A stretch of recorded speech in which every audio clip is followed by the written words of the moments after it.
אז אני שמח להציג את סילבי פריירמוס, שהיא מרצה, פרופסור לספרות צרפתית באוניברסיטת לוקסמבורג, והיא מומחית למחצית השנייה של המאה ה-20 ושל המאה ה-21, ובמיוחד מתמחה בשאלות חברתיות, פוליטיות וכלכליות בתוך הספרות, ובין היתר היא הקדישה מספר מאמרים ומחקרים ליצירתו של ז'אן רוו, ובמיוחד היא חוקרת מהפרספקטיבה הקוגניטיבית את האופן שבו הזיכרון משתלב ביצירה האוטוביוגרפית.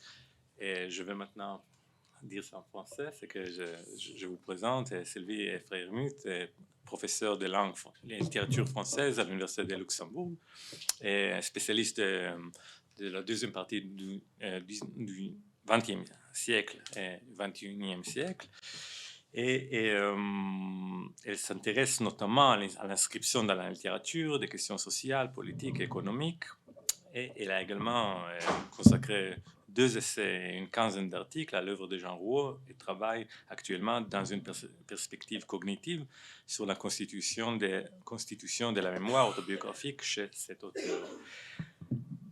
Merci beaucoup. כותרת ההרצאה היא המלחמה ביצירתו של ז'אן רוו, רכיב במבנה הזיכרון האוטוביוגרפי, la guerre dans l'œuvre de Jean Rouault, une composante de la construction de la mémoire autobiographique. Merci beaucoup. Je voudrais d'abord remercier l'Université de Tel Aviv, le professeur Bokobza Khan, et je suis absolument ravie d'être ici. C'est la première fois que je viens en Israël et pour moi c'est une merveilleuse expérience.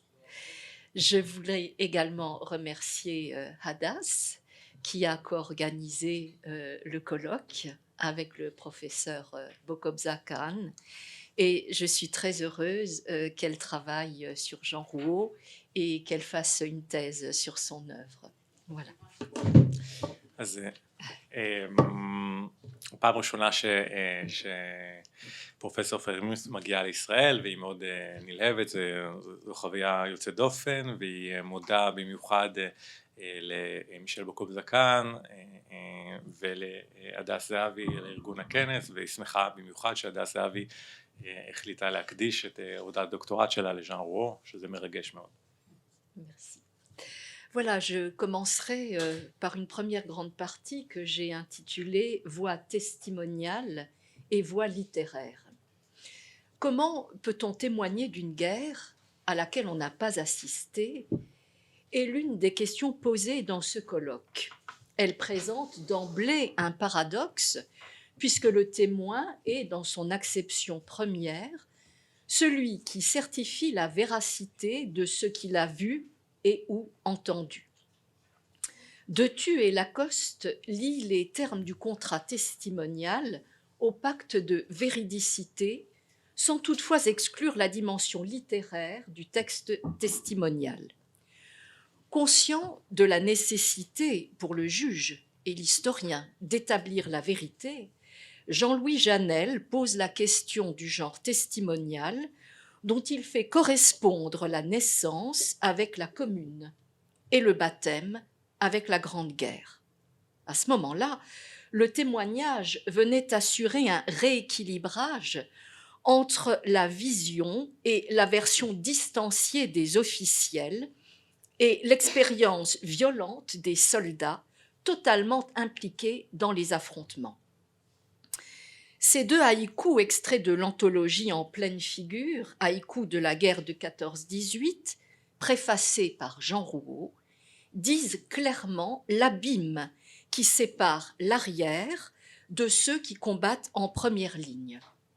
Voici d'abord le haïku reportage de Marc-Adolphe Guégan, poilu des tranchées et journaliste. Le moribond criait « Maman !» de l'arrière. Le journaliste a entendu « Vive la France !» On doit le haïku suivant à Julien Vocance, qui contribua très largement à faire connaître ce genre poétique en France. La femme de l'ambassadeur s'en est allée. On dit qu'elle a beaucoup complimenté, réconforté. Nous n'avons vu personne et n'avons pas encore mangé. Ces deux formes poétiques brèves mettent en lumière le lien consubstantiel unissant témoignage direct et œuvre littéraire. Catherine Cocchio s'interroge à juste titre sur la pertinence de la reconnaissance d'un genre testimonial, confrontant celle-ci à une question d'éthique. Mais elle défend l'idée d'une fictionnalisation qui n'enlève rien à la valeur d'un témoignage. Celui-ci est certes un acte discursif spécifique, contraignant dans sa structure, mais plastique dans sa forme et ses fonctions, d'où son caractère transdisciplinaire et transgénérique.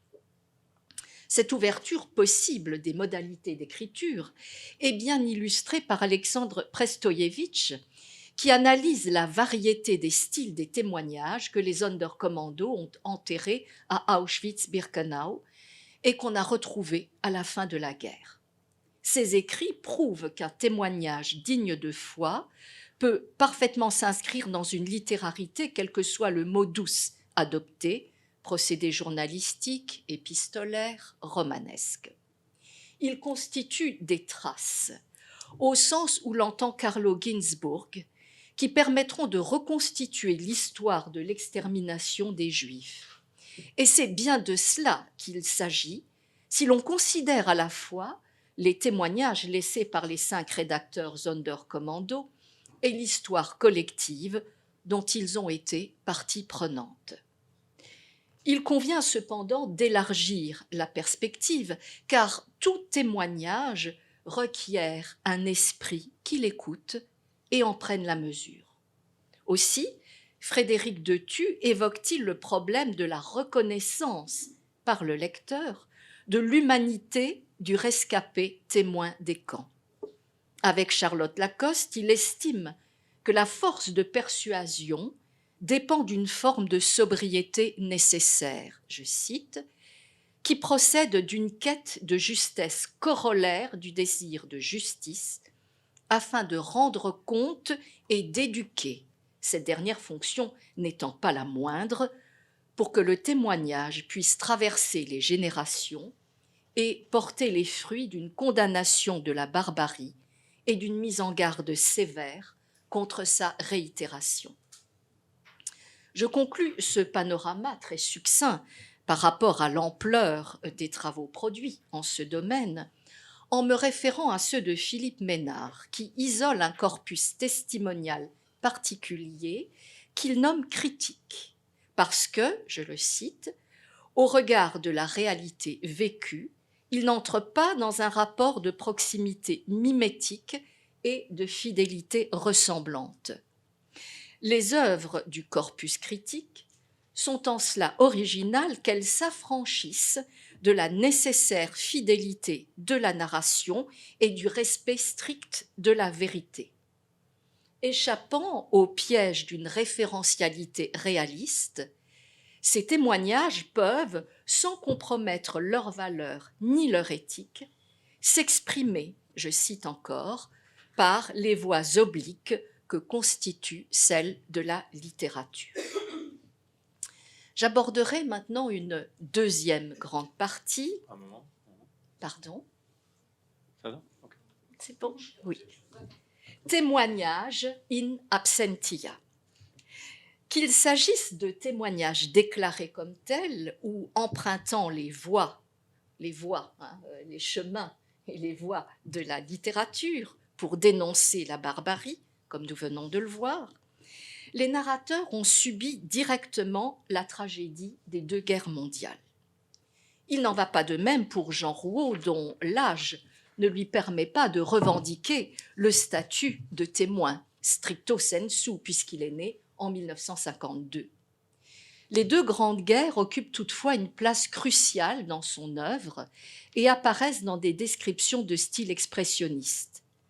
Le regard ainsi porté sur les conflits et leur cohorte de souffrance et de mort s'écarte à dessein du discours historique et s'inscrit dans la fiction. En outre, la représentation littéraire des guerres par l'écrivain essayiste recouvre un large empan temporel, soit près de 30 années, dans lesquelles je distingue 3 modes de représentation dont il me semble important d'interroger la nature testimoniale. Je vais donc poser quelques jalons. La totalité du livre des morts, qui s'ouvre sur le roman au titre évocateur Les Chants d'honneur, mentionne essentiellement les 2 premières guerres mondiales, intimement liées aux familles paternelles et maternelles de l'auteur-narrateur.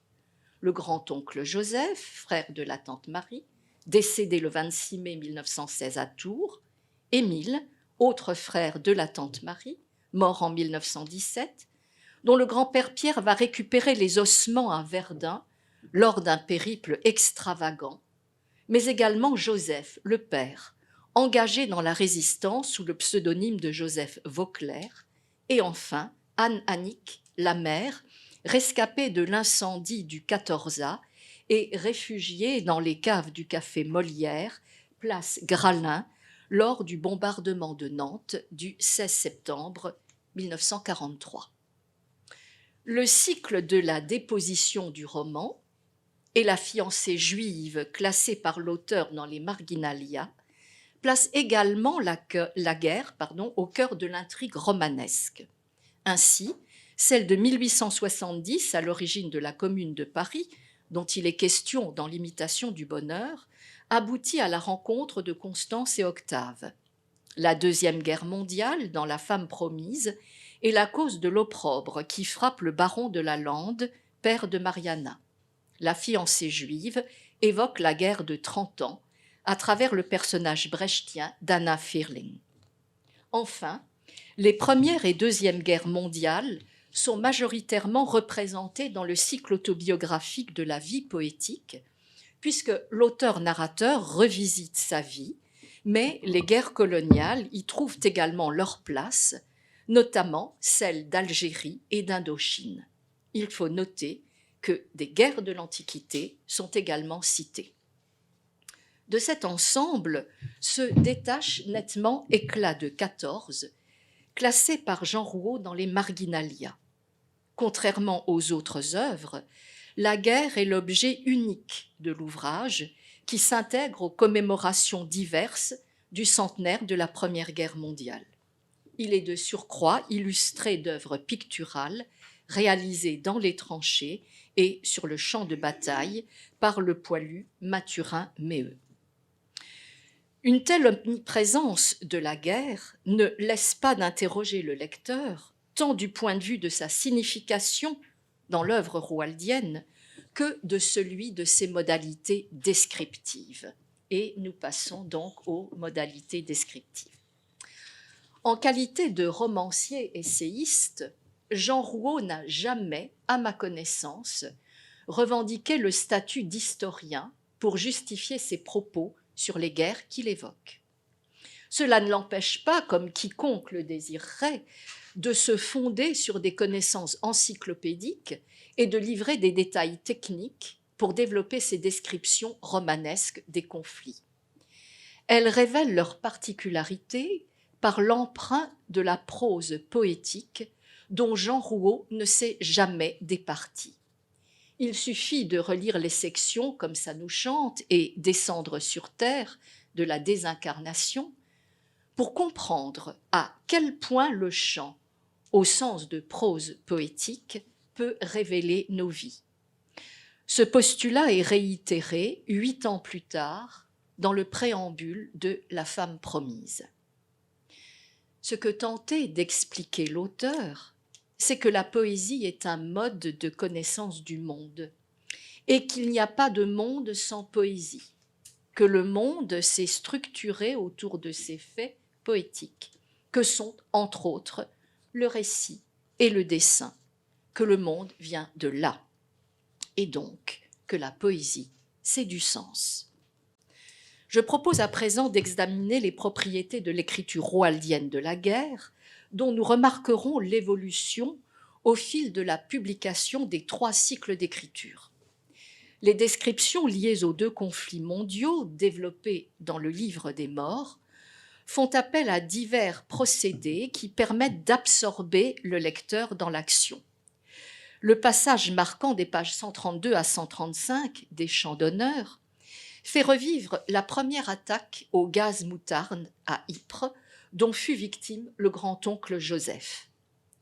La variation des points de vue et la métaphore filée du serpent qui coule ses anneaux dans la moindre anfractuosité sont la marque de la description simultanément interne et externe de la guerre chimique lancée contre les poilus. Externe, parce que l'auteur s'est renseigné sur l'origine économique de l'utilisation de l'hypérite, en informe son narrateur omniscient et par là son lecteur. Un extrait. La facture s'alourdissait. Le mérite du petit chimiste fut de proposer une bonne affaire.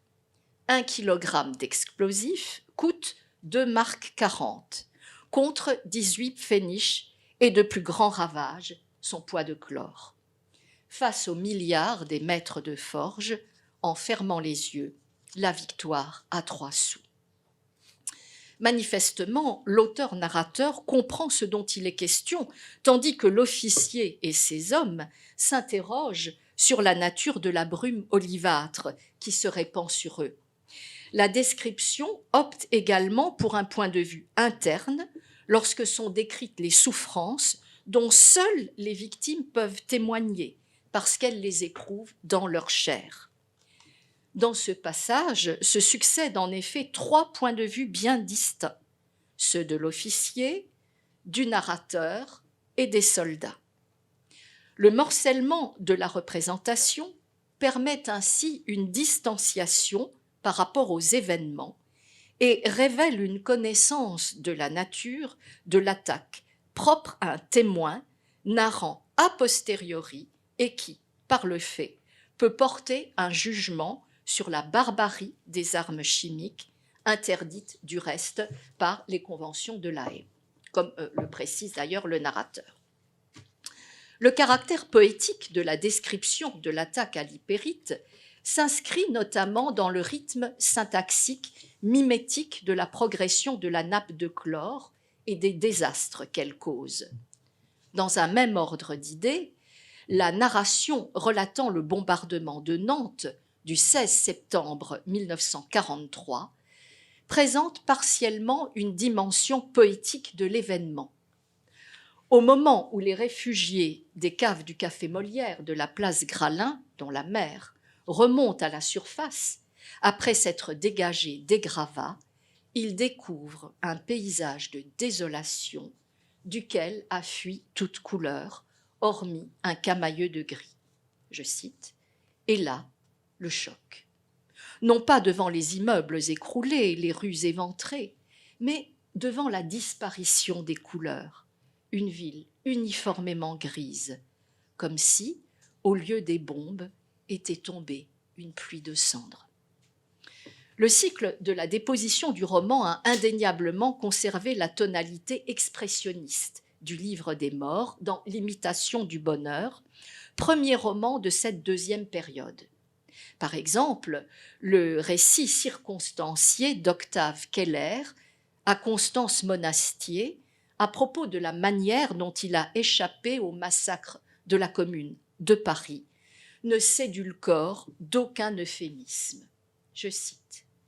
« Dès que la mitrailleuse entrait en action, les corps se pliaient, s'affaissaient, tombaient face contre terre ou en arrière, et, une fois couchés, formaient un mikado humain, tressautant à l'impact des balles qui continuaient à fouir les chairs. » En revanche, le roman suivant, La femme promise, marque une nette évolution dans les modes de représentation.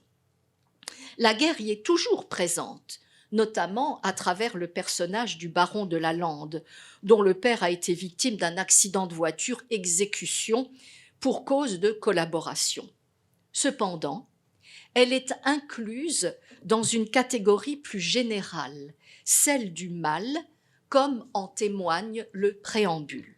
Je cite : « Pauvre mâle, n'ayant à proposer dans sa boutique que les mêmes articles corrompus à base de chaos et de désolation, que ces mêmes manuels à martyriser la vie et à la détruire. On aurait beau fermer nos paupières, nous serions en permanence agressés par une danse des sabres. On aurait beau se pincer le nez, nous serions envahis par une odeur de putréfaction. On aurait beau se boucher les oreilles, nous serions assourdis par les cris de douleur. » Cette montée en généralité est le signe que le témoignage contre la guerre et de ce fait contre le mal permet d'introduire par contraste son exact opposé, l'amour. À ce propos, il faut remarquer que le deuxième cycle d'écriture roualdien amorce un véritable tournant dans le cheminement de l'œuvre. L'imitation du bonheur, tout comme la femme promise, sont d'émouvantes histoires d'amour et de rédemption, de véritables plaidoyers en faveur de la quête du kalos kagatos, qui pour moi représente une transcendance. L'amour véritable et désintéressé se double d'une probité intellectuelle et tous deux s'accomplissent dans l'amour du beau et du bon qui comprend, entre autres, la création artistique. En témoigne l'atelier de Mariana abritant son œuvre plastique, un chaos de corps mutilés. Son illumination par des spots métamorphose ce monde ravagé qui, progressivement, prend sens. Je cite : « Ça et là, des taches colorées, jaunes, vertes et bleues, dessinent un parterre de fleurs sous lequel reposent déjà les restes d'une vie, comme si la nature bienveillante avait déjà commencé son travail d'absorption, transformant le processus de décomposition des chairs en beauté printanière. » La première vision sans éclairage des corps de plâtre martyrisés est métaphorique du mal, de la guerre et de la Shoah. Toutefois, les fragments multicolores de la composition illuminée tracent le chemin. Il faut se laisser absorber par la terre, accepter provisoirement l'épreuve des ténèbres pour ensuite renaître et s'élever vers la lumière dans la beauté et le bien. Cet épisode figure la métamorphose de la Via Dolorosa de l'artiste Mariana en Via Amorosa. Le portrait de la grand-mère représentant la femme aimée au buisson de roses, peint par Marcel Fischer, enseigne la même leçon de vie exprimée par l'épigraphe empruntée à Yankelevitch. Et vicier ce qui est fait sans amour. Quant au baron de la Lande, en contrepoint de la barbarie guerrière, il offre ce que l'humanité a de plus beau et de meilleur, la biche de sa grotte ornée, un monument d'amour. Dans les deux premiers cycles d'écriture, la description des souffrances et des carnages est un moyen puissant de stimuler l'empathie du lecteur.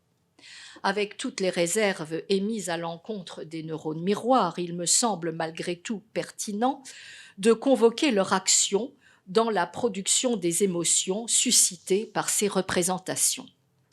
Comme l'explique également Béatrice Bloch, la proximité crée dans les romans roualdiens, avec les soldats du front, ou bien la consternation éprouvée devant les sculptures brisées de Mariana, pourrait expliquer l'émergence des émotions par immersion ou par persuasion.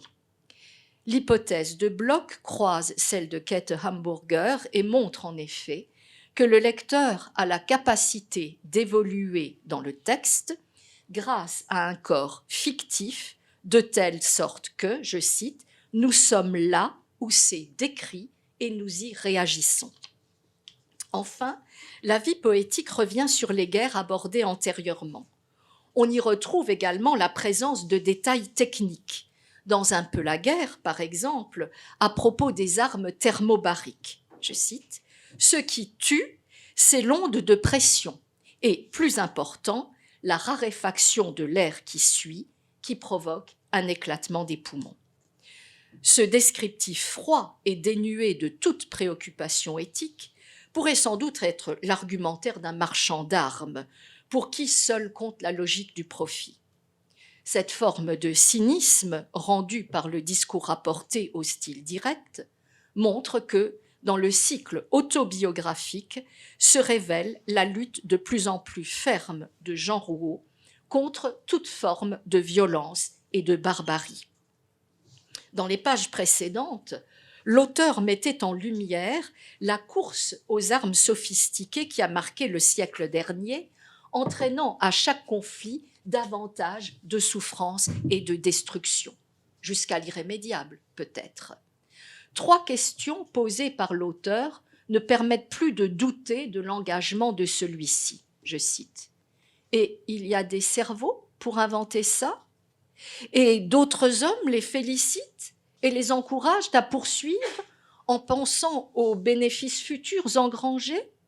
Et personne ne les inculpe pour crime contre l'humanité ? » Cette indignation est également présente dans Éclat de 14, qui développe la partie des champs d'honneur consacrée aux tranchées. On y retrouve d'ailleurs une auto-citation empruntée au roman matriciel concernant l'économie de la guerre.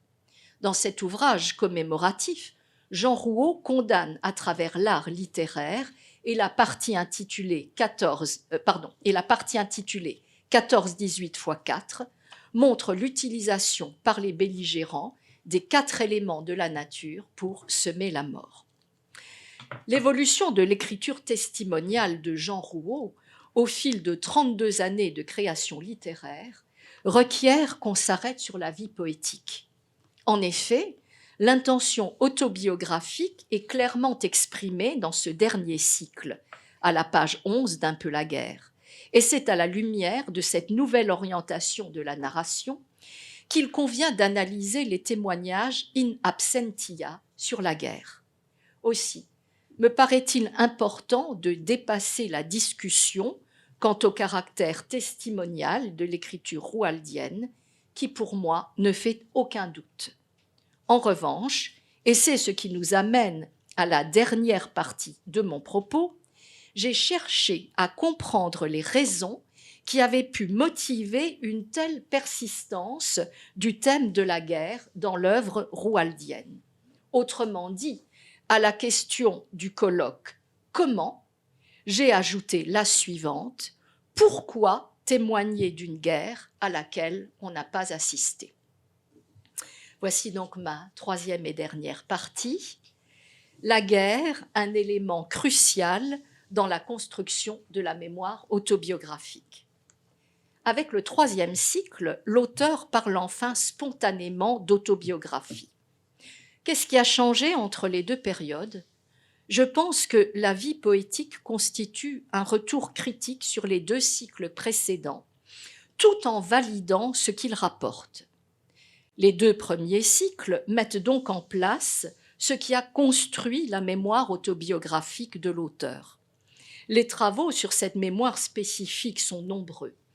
Je m'appuierai essentiellement sur ceux de Conway et Pleiday-Peirce, 2000, Bernat et Ali, 2014.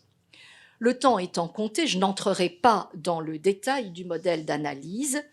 Je livre néanmoins la définition de Bernat et Ali, qui me semble être la plus concise et la plus éclairante.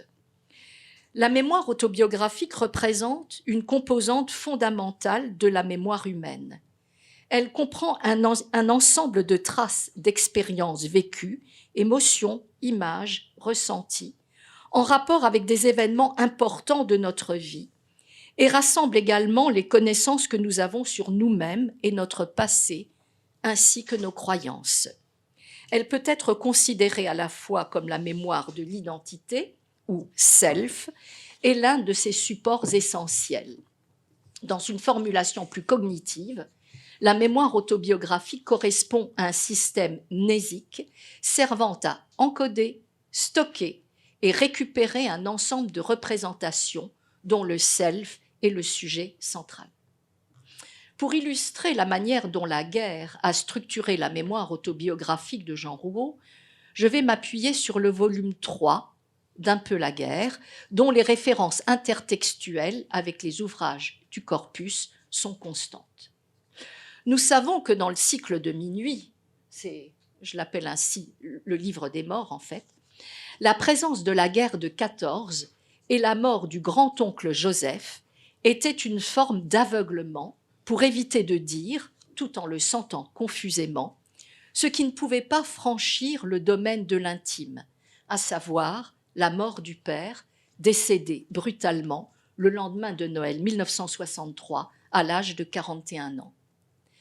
Ce cataclysme domine dans une lifetime period dans laquelle on peut ranger la martingale triste qui ouvre les champs d'honneur. En moins d'un an, à une période sensible de l'enfance, se succèdent 3 morts, celle de Joseph, donc le père, de la tante Marie et enfin du grand-père Burgot. Plus tard, la remémoration des années de vulnérabilité personnelle me semble correspondre à la douleur d'avoir perdu celui qui symbolisait le rempart contre toute forme d'adversité. Aussi, comprend-on la présence du leitmotiv de l'image pieuse, intitulée Les Chants d'honneur, sur laquelle la petite tante Marie a reporté la date de la mort de son frère, Joseph le Poilu. Joseph mourir le 26 mai 1916, à l'âge de 21 ans, soit 20 ans de moins que le père de l'auteur au moment de son décès. La foi n'y a rien changé, car Dieu a été sourd.